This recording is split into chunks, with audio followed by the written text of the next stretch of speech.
hace de lo que debía de ser algo normal en la vida cotidiana de las tribus en aquella época, lo vuelve una institución, de tal forma que aquel que no obedezca lo que su religión decía, entonces era castigado con las leyes civiles. Entonces aquí es donde empezamos a notar esa confusión o esa tergiversación entre el poder de Dios que viene del cielo y el poder de los hombres que se ejecuta en la tierra. Cualquiera que no obedecía a Nimrod era condenado a muerte. Y de esta forma es como él llegó a ser un tirano, un rey despótico ante los ojos de Jehová. Y así es como él comienza esta secuencia de idolatrías. Posteriormente, a Nimrod se le cambia el nombre en diferentes lugares. El más famoso en la Biblia es Baal, que significa el Señor, es decir, el que posee la tierra. Cuando nosotros llamamos a Cristo el Señor, regularmente lo hacemos basándonos en el hebreo Adonai. El problema es que cuando lo hacemos de una forma por la línea del cristianismo antiguo, no hacemos otra cosa sino adorar a Baal, que es el Dios Sol. Por eso es que Cristo es recordado en el día del sol, o sea, el domingo.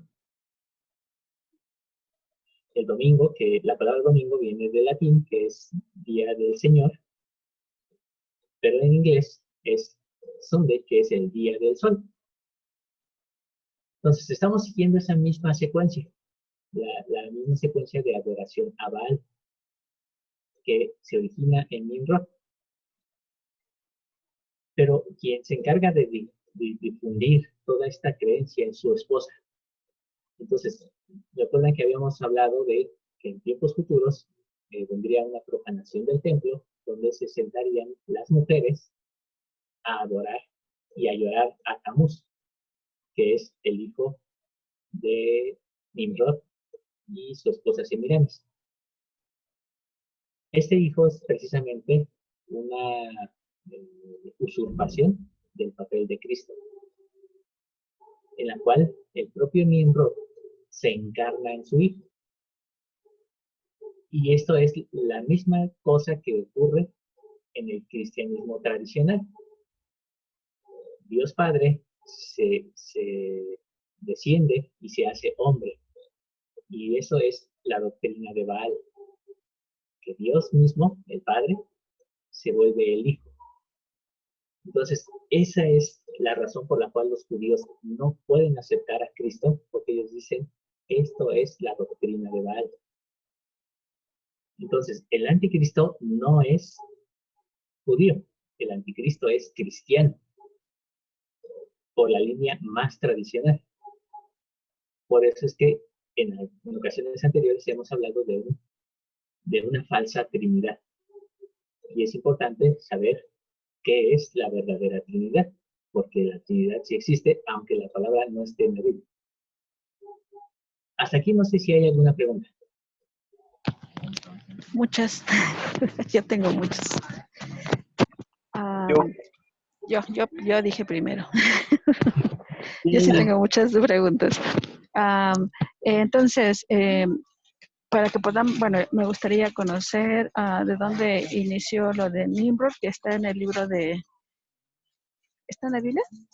Primero. Sí, Génesis. Génesis, ¿verdad? Sí, pero no lo había leído así tal cual como detallado como lo explicabas. Y después, ¿a qué te refieres cuando decir que no, o sea, que de que el anticristo será cristiano? ¿Será como de cualquier linaje? No necesariamente, bueno, no necesariamente, sino que estoy diciendo que no va a ser del pueblo de Israel. Bueno, recordemos que el pueblo de Israel está disperso entre todas las naciones. Entonces, en cierta forma, podría decirse que sí será alguien de alguna de las tribus, pero no necesariamente tiene que ser judío, de estirpe de la casa de Judá. De la casa, sí. Ah, ahí está la diferencia. Ok, listo. Eh, Algunas personas creen que precisamente en el perdón, en el cristianismo tradicional, algunas personas creen que el anticristo es judío porque los judíos no aceptan a Cristo. Pero más adelante vamos a ver que el anticristo es más cristiano que muchos de nosotros, pero no en el sentido verdadero, sino en un sentido muy tradicional de la línea apóstata. Y obviamente esto nos lleva a ver muchos pasajes de escritura, por eso decía que la clase de hoy es muy pesada y porque tiene muchísima información. En la Biblia no va a encontrar toda la historia de Nimrod. Ajá. Tendrá que acudir a otros libros, libros que son tan antiguos como la Biblia, pero que no están reconocidos como escritura, sobre todo como escritura sagrada. Uno de ellos es el libro de los Jubileos y el propio libro de Abraham, pero en la versión apócrifa. Ahí se nos narra cómo es que incluso el propio Abraham y Nimrod compartieron el mismo territorio en cierta época de la vida de Abraham. Y la razón por la que intentaron matar a Abraham, que se nos narra en el libro de la Perla de Gran Precio. Entonces, por eso decía que es como una especie de rompecabezas donde se empiezan a juntar muchas piezas. Entonces, le recomiendo estos dos libros para que pueda tener más conocimiento del ministerio de Nimrod. Ok, gracias, Juan. Y no se me hace pesado, ¿eh? Se me hace muy interesante con todas las, ahí se me fue, las referencias que estás haciendo. Gracias. Siempre Muchas nos gracias. pasa tiempo, Juan, de escucharte. Gracias. Francisco, ¿tenías una pregunta? Me respondiste, creo. Quería preguntar, que si en verdad, no es judío, porque tanto en el libro de Mormón y, y en la Biblia también apuntan que es judío a fuerzas, pero ya me dijiste desde que no es necesario, Sí. ¿no? Puede ser de la casa de Israel, pero no necesariamente judío. Muy bien. Ahora, ya que tenemos este panorama de saber dónde se originó la idolatría, esa combinación entre el gobierno terrenal y el gobierno celestial, entre autoproclamarse Dios y seguir una creencia donde el Dios se hace hijo para vivir en la tierra, ese es precisamente el origen de Babilonia. Ahora bien, regresando a Apocalipsis, en el capítulo 17, versículo 5, nos dice que en la frente de esta mujer tiene un nombre escrito, y ese nombre es Babilonia la Grande, la madre de las rameras y de las abominaciones de la tierra. Ahorita no vamos a terminar de ver el capítulo 17 porque es muy largo con respecto a los acertijos. Francisco nos daba un panorama muy cierto cuando nos dice que la bestia que era, que es y que ha de ser, se refiere precisamente a tres momentos en la historia de Roma. Una Roma que ya había sido en la época de Juan, una Roma democrática, y después una Roma que es una Roma de los César, del imperio, y de la Roma que ha de ser una Roma papal, dirigida bajo la supuesta tutela de Dios, pero en realidad donde solamente un hombre gobierna y ese hombre es el Papa. Juan, La historia menciona a una bestia que es y que no es y que ha de ser. Así es. Se dice que es porque en el tiempo de Juan. No es porque mm, aún aún no existe ese gobierno.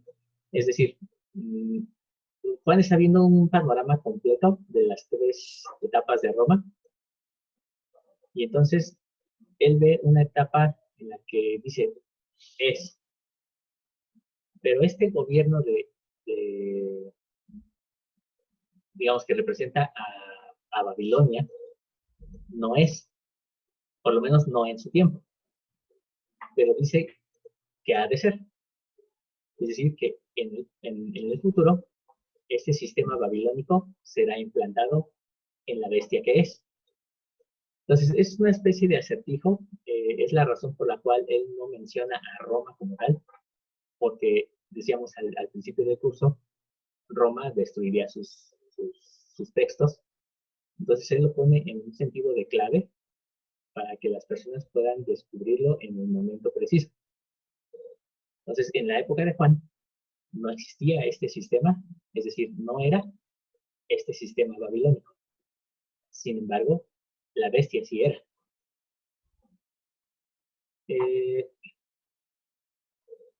ahora, este, este sistema, que así es como podemos entender mejor a la mujer, decíamos en la clase pasada que no es la Iglesia Católica. La Iglesia Católica fue víctima de este sistema. La Iglesia Católica como tal empezó a existir a principios, digamos, de la era cristiana, por ahí del año 100, entre el año 100 y el año 200, empezamos a encontrar cartas de los discípulos de los apóstoles, en los cuales se referían a la iglesia como iglesia católica, es decir, iglesia universal. Era una iglesia que estaba en expansión, a pesar de las persecuciones, de las muertes en el Coliseo, del acoso de los judíos. Aún así, la iglesia crecía y crecía, de tal forma que se estaba haciendo una iglesia universal.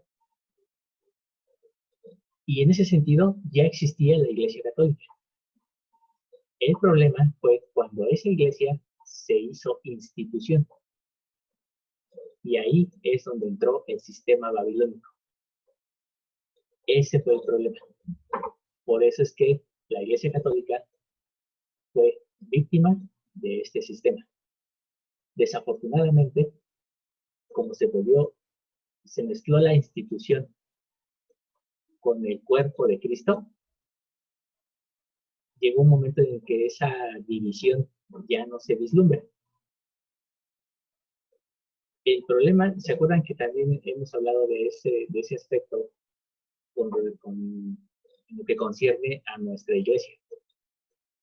La iglesia de Jesucristo de los santos de los últimos días también está dividida en ese aspecto, en el aspecto institucional y en el congregacional.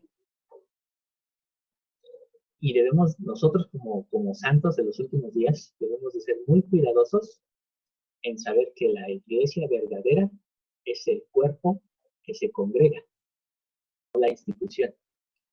Cuando la institución tiene más valor, entramos al sistema de Babilonia, donde un hombre puede adquirir más poder que el resto del pueblo.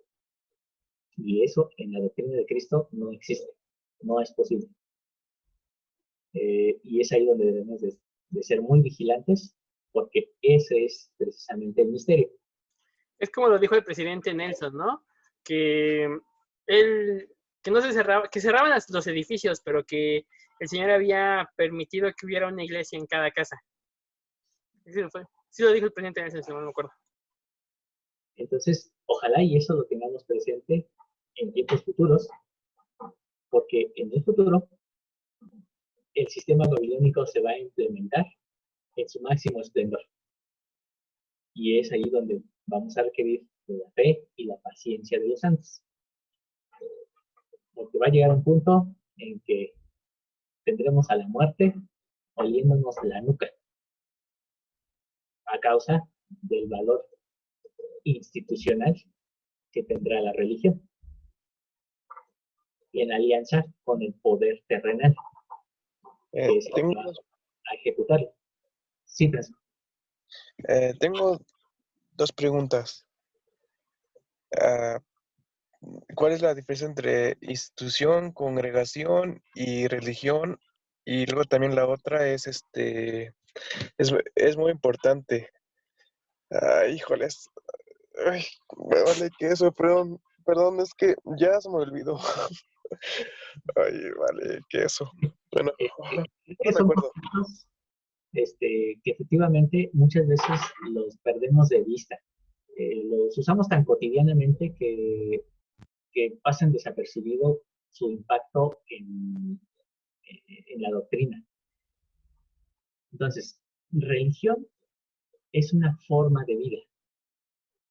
Por ejemplo, cuando alguien se levanta, perdón, se despierta y hace su oración, cuando llega la comida y hace su oración, o cuando se va a dormir y hace su oración, eso es religión, una forma de vida. Y eso está bien.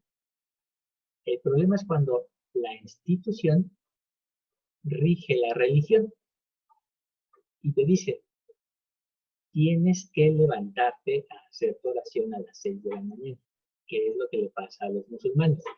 No importa en dónde estén, lo que estén haciendo, llegada la hora de la oración, ellos interrumpen lo que están haciendo, se inclinan en dirección hacia la Meca y hacen oración.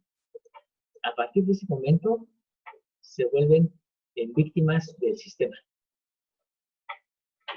Cuando alguien, voy a poner un ejemplo más cercano a nosotros. Cuando alguien nos dice, no debes tomar coca,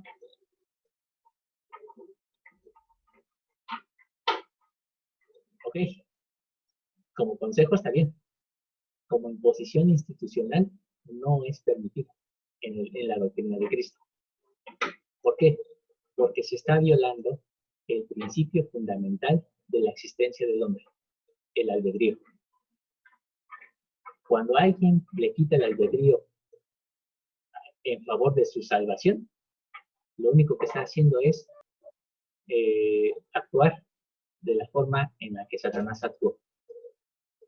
Quitarle el albedrío a la gente para salvar a todos. Y eso es ser víctima del sistema.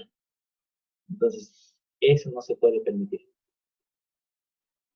Entonces, ahí ese es un ejemplo de cuando la institución manda sobre el individuo y sobre su religión.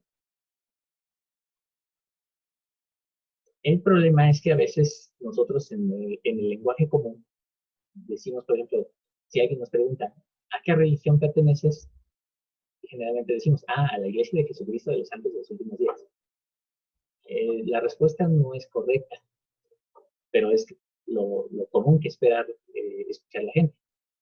Si uno va a otra congregación, bueno, ¿tú qué religión eres? Tal nos digan católico, tal nos digan testigo de Jehová. Pero en realidad eso no es una religión. La religión es el modo de vida personal de cada individuo. O de una sociedad también puede ser. La iglesia institucional es aquella que se establece como un dominio.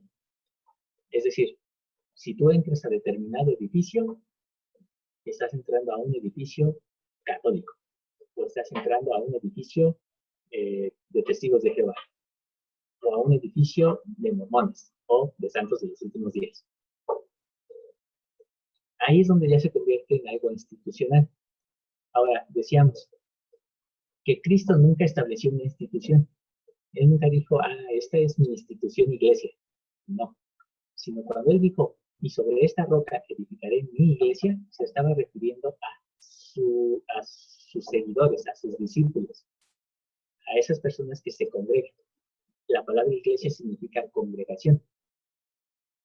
Pero en la actualidad, a razón de los derechos de autor, a razón de que los gobiernos, es decir, el gobierno civil, le pide a cualquier institución o grupo de reunión un registro, es necesario que la iglesia congregacional, es decir, ese grupo de personas que se reúnen, tenga un nombre y una representación ante el gobierno civil. Y a partir de ese momento se convierte en una iglesia institucional. Entonces, cuando veamos la segunda bestia, vamos a ver que esto es, aunque digo que es algo normal en esta época, también es algo peligroso, porque es ahí donde las iglesias adquieren un poder que no les es lícito ni les es dado por Dios, que es manejar a la gente en pro de su salvación. Entonces, es una línea muy delgada, pero sí a eso me refiero con iglesia institucional, la que se registra ante el gobierno. La iglesia congregacional, todo el cuerpo de Cristo que se reúne, como en este caso nosotros somos una iglesia virtual, estamos reunidos en esta ocasión. Y religión, un sistema de vida o una forma de vida.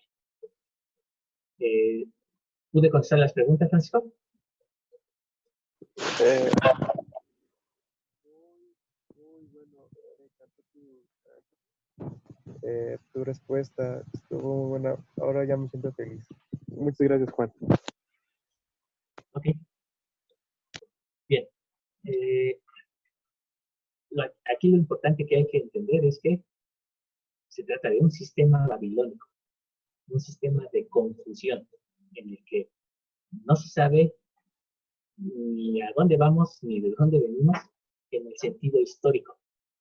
Cuando nosotros perdemos nuestra historicidad como individuos, perdemos prácticamente nuestra esencia.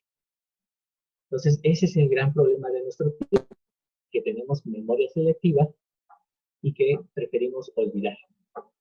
Entonces, es importante que siempre estemos al pendiente de la historia, porque esto es Apocalipsis, la historia revelada. Entonces, eso nunca debemos de olvidarlo, sobre todo porque Apocalipsis está totalmente ligado a los hechos del pasado. Pero bueno, volviendo nuevamente, vamos a regresar al capítulo 13.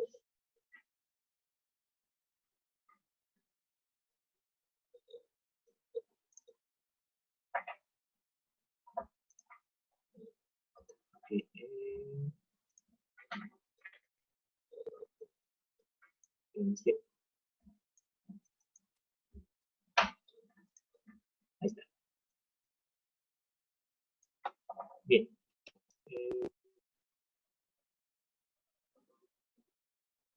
Nos habla de que tiene, ¿cuántos cuernos tiene la bestia? Yes, decía. Muy bien. Vamos a Daniel capítulo 7, versículo 24, para ver qué son los cuernos de los que se habla. Y quien lo tenga, por favor, si me puede ayudar a leer. Daniel 7, 24.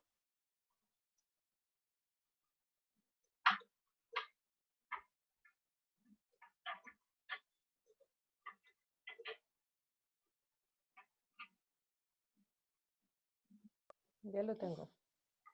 Dice, y los 10 cuernos significan que de aquel reino se levantarán 10 reyes, y tras ellos se levantará otro, el cual será diferente de los primeros, y a 3 reyes derribará.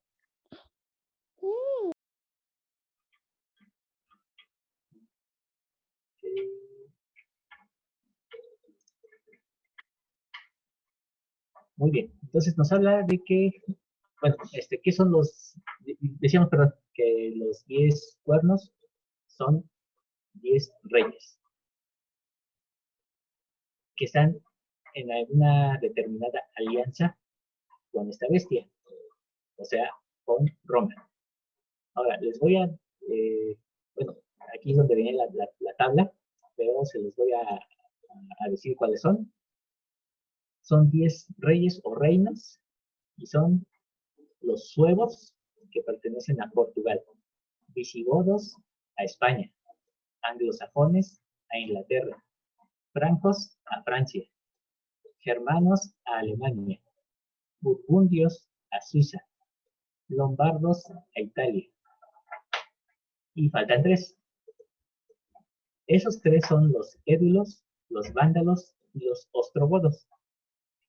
Estos 3 se opusieron a Roma, pero no porque fueran en contra del imperio de Roma, sino se opusieron a Roma porque querían imponer la religión de Roma. Y entonces es cuando ellos dijeron, ok, suficiente con que nos quieras gobernar, ahora quieres dominar también nuestros credos y nuestras mentes. Y entonces hicieron guerra contra Roma, pero fueron vencidos. De tal forma que ninguno de esos 3 actualmente existe. Estos 10 cuernos, o estos 10 imperios o reyes, que a su vez pertenecían a Roma, al imperio de Roma, es lo que actualmente conocemos como Europa. Y estos nos dice que 3 fueron derribados. Al momento en que los 3 son derribados, se levanta un cuerno pequeño, del cual hablaremos un poquito más adelante. En el año 538, el emperador bizantino Justiniano designa al obispo de Roma como Pontifex Maximus, o sea, el gran constructor de puentes, título que se otorgaba únicamente a los césares imperiales de Roma. Es decir, esto significaba que este Maximus Pontifex es Dios en la tierra. Y aquí es donde comienza, en el año 538, sido el Sacro Imperio Romano. ¿De estos cuernos tienen alguna pregunta?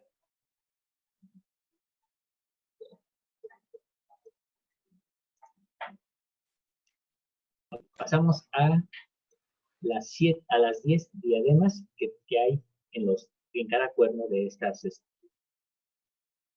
perdón, en cada cuerno hay una diadema. En el caso del dragón decíamos que representaba a su sacerdocio y su realeza. En este caso también representa realeza, victoria y obviamente también un sacerdocio. Ninguno de estos 10 reyes era un pueblo que tuviera, o más bien que no tuviera alguna religión o algún sistema de creencias. Todos tenían un sistema de creencias que fueron totalmente barridos por Roma y después fueron sincretizados al cristianismo. De tal forma que muchos de los dioses bárbaros hoy en día son santos. Hace algunos años, digamos, tuve cierto acercamiento hacia la santería, no tanto por mí, sino porque mi patrón era santero, y a veces me mandaba a darle de comer a los santos. En la santería, quienes, bueno, más o menos la conocen, saben que tiene sus orígenes en Cuba y a su vez tiene sus orígenes en África. En África, los santos, o esos que aquí en América son conocidos como santos, en África son conocidos como dioses, pero tienen un origen demoníaco en la tradición de Caín. Entonces, estos demonios, actualmente en América, los conocemos como santos. Y quizás hemos escuchado de personajes como San Lázaro, Santa Bárbara, la Virgen de la Caridad. Todos ellos son demonios africanos. ¿En qué momento se convirtieron en santos? Ahí es una muy buena pregunta. Pero como decíamos hace un ratito cuando hablábamos de la inmundicia, lo que es inmundo siempre va a ser inmundo. Simplemente hay que arrancarlo y echarlo. Entonces, ahí hay un ejemplo de lo que es esto, ¿no? Del sincretismo.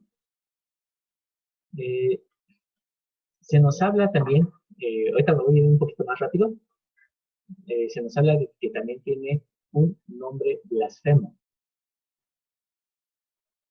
Ahora, esta bestia finalmente es representada, o más bien liderada, por el cuerno pequeño que aparece tras la caída de los otros 3 cuernos. Este cuerno pequeño es el que va a dominar a la bestia. Y, como lo indica, tiene un nombre blasfemo. ¿Qué es ese nombre blasfemo? La palabra Padre. Abba. Abba. Pontifex Maximus. Vicario de Dios. Mediador entre Dios y los hombres. Entonces, es realmente un nombre muy peculiar porque Padre...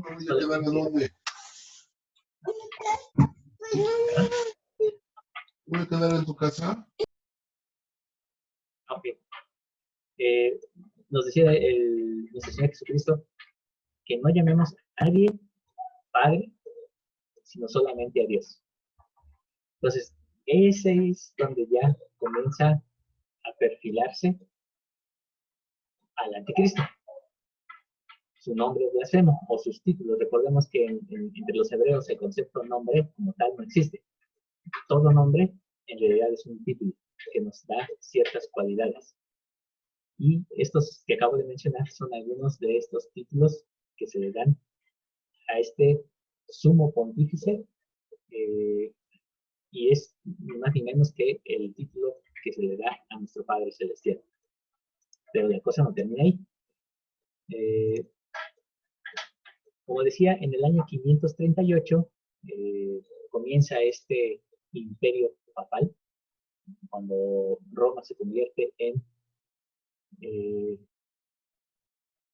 Sacro Imperio, y entonces encontramos algunas características que Daniel nos ofrece de este cuerno.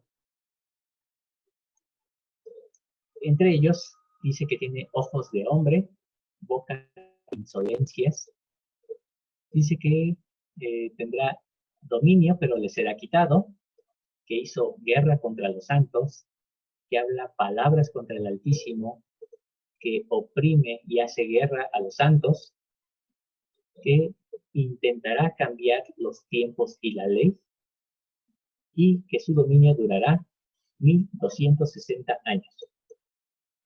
Esta es una figura histórica que está en el pasado, pero hemos que este es una sombra profética de los últimos tiempos. Esto es lo que veremos en el anticristo antes de la venida de Cristo. Las mismas cualidades que tiene o que tenía el sumo pontífice. Entonces, estamos a prácticamente un minuto de que se acabe la sesión. Y si les parece bien, reiniciamos la sesión ya para concluir.